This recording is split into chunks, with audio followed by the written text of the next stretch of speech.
뭐 여기도 보면 이렇게 몇 가지 제가 좀 준비를 해봤는데 성분들을 보면 당연히 유해한 성분이 아니죠. 도움이 되는 성분들이 있습니다. 환자분들이 뭐 비타민제나 어떤 영양제 많이들 드시잖아요. 몸에 좋다고 하는.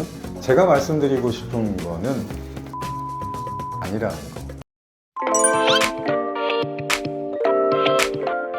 안녕하세요. 밝은 미소를 찾아드리는 원칙과 병원장 유현진입니다. 오늘은 제가 조금 말씀드릴 내용은 잇몸 건강에 좋은 영양제나 약은 없나요? 라는 질문을 제가 평소에 자주 받는데, 저희가 흔히 잇몸 건강에 좋은 영양제라고 하면 많이 떠오르는 게 당연히 있을 것 같습니다. 저희가 아주 유명한 제품들이 있죠. 뭐 인사돌, 이가탄, 이렇게 TV 광고까지 하는 이런 제품들, 그런 것들 뿐만 아니고 요즘에는 뭐 얘기를 들어보면 다이소 같은 곳에서 영양제가 막 품절대란까지 나고, 다이소가 이제 워낙 좋은 제품을 조금 저렴하게 판매를 하는 곳이다 보니까 여러분들이 아마 많이 찾는 게 아닐까 싶습니다. 잇몸 영양제 관련된 부분을 오늘 조금 설명드려 볼까 합니다. 특히 여러분들이 많이 알고 계시는 뭐 인사돌, 이가탄 같은 경우는 TV 광고를 보시면 잇몸 건강에 있어서 만능 통치약처럼 잇몸 건강을 아주 깨끗하게 이 약만 드시면 해결할 수 있는 것처럼 광고가 보여지는데요. 뭐 당연히 뭐 홍보를 위한 광고니까 어느 정도는 회사 입장에서는 그럴 수 있지만, 중요한 거는 치주질환이 있을 때 치료제는 아니다라고 크게 이해를 하시면 됩니다. 병에 관련된 확실한 치료제라고 하면 사실은 그렇게 TV에서 광고를 할 수도 없을 뿐더러 의사의 처방이 없이는 복용을 할 수가 없는 거죠. 그러니까 환자분들이 잇몸 건강에 도움이 되는 영양제 비슷한 용도로 정리를 해주시면 조금 더 이해가 좋을 것 같습니다. 몇 가지를 들어볼 수가 있겠죠. 요즘 시중에서 보면 구강유산균이라고 하는 제품군들도 많이 찾으시고, 보면 프로폴리스 같은 것도 항염 성분, 항균 성분이 있기 때문에 충치보다는 치주염 관련돼서 어느 정도의 항염 효과를 볼 수 있다 라고 생각하시면 되고, 구강유산균 같은 경우도 마찬가지로 이 유산균 자체가 어떤 특정 잇몸 질환을 치료한다는 개념보다는 잇몸 질환에 관여를 하는 세균을 억제시키는, 세균의 염증 효과를 조금 항염 효과를 내주는 그런 용도로 보시면 되겠습니다. 비타민 같은 경우도 사실은 그런 어느 정도의 억제 효과를 발휘를 합니다. 비타민 C도 항염 효과가 있고, 비타민 D 같은 경우는 뼈의 형성에 조금 도움을 주는 그런 효과를 낼 수도 있기 때문에.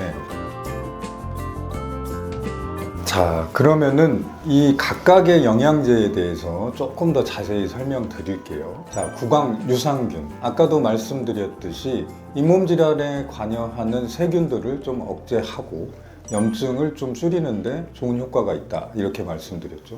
그러면 이거를 어떻게 복용하느냐? 주무시기 전에 조금 복용을 하시는 게 좋습니다. 자, 왜 그러냐? 잠을 자는 동안에는 모든 신체 활동이 조금 줄어들게 되죠.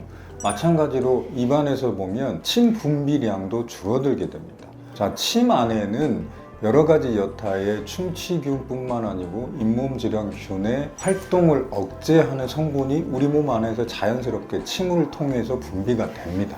그래서 제가 계속 강조드리는, 주무시기 전에 하루에 한 번이라도 꼼꼼한 치아 관리를 하고 자야 된다. 거기에 더해서 혀 클리너를 통해서 혀까지도 닦고 주무시면 좋다라고 계속 강조드린 이유가 이런 거랑 다 관련이 있죠. 구강유산균 같은 경우도 혹시나 액체로 된 구강유산균이 있으면 제가 설명드렸듯이 치간이솔에 뭐 가그린이나 이런 종류의 구강세척액을 묻히는 것도 좋지만, 구강세척액이 조금 싫다 하시는 분들은 구강유산균을 조금 묻혀서 세척액 대신 용도로 사용해도 나쁘지는 않습니다. 인사돌이나 이가탄 같은 경우에는 베타시토스테롤이라고 하는, 이름이 좀 어렵죠. 그런 약성분이 들어가 있습니다. 잇몸 질환에 관여하는 균을 조금 억제시키는 역할을 하게 됩니다. 근데 함량 자체가 그렇게 높지는 않습니다. 그래서 그렇게 이제 시중에서 의사의 처방전 없이도 환자분들이 원할 때 약국이나 이런 데서 사서 쓸 수 있다는 거. 그래서 그 성분의 효과로 인해서 항균, 항염 비슷한, 그래서 치주염에 약간의 염증을 줄이는데 도움을 줄 수 있죠. 진료실에서 접하다 보면 환자분들한테 정말 많이 듣는 질문이, 이같한 인사도를 이렇게 먹어도 됩니까? 그게 실제 잇몸병을 치료해 줍니까? 라는 질문을 많이 듣습니다. 그래서 제가 꼭 이렇게 설명드리죠. 드셔도는 됩니다. 하지만 그게 완벽한 잇몸 치료제는 아니기에 거기에만 너무 의존하시면 안 됩니다 라고 설명을 드립니다. 가끔 환자분들이 효과를 많이 봤다는 경우가 있어요. 잇몸 질환이 좀 심하게 오게 되면 잇몸이 붓습니다. 잇몸이 붓는 이유는 이 세균들이 뿜는 독소가 바깥으로 나오지 못하고 잇몸 안에서 고여 있어서 잇몸이 붓는 거죠.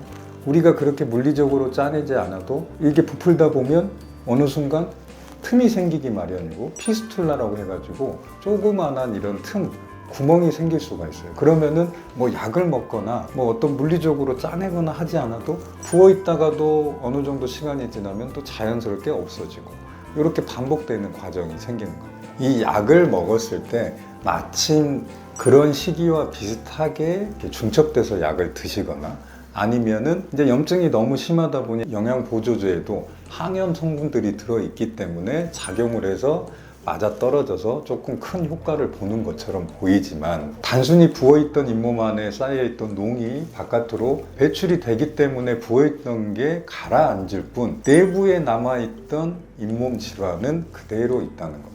그래서 환자분들이 가끔 오해하시는 게, 약을 먹고 엄청 좋아졌는데 하고 거기서 끝내버리시면 안쪽에 어쨌든 기본적인 위험 요소는 남아있는 상태이기 때문에 계속 반복이 됩니다.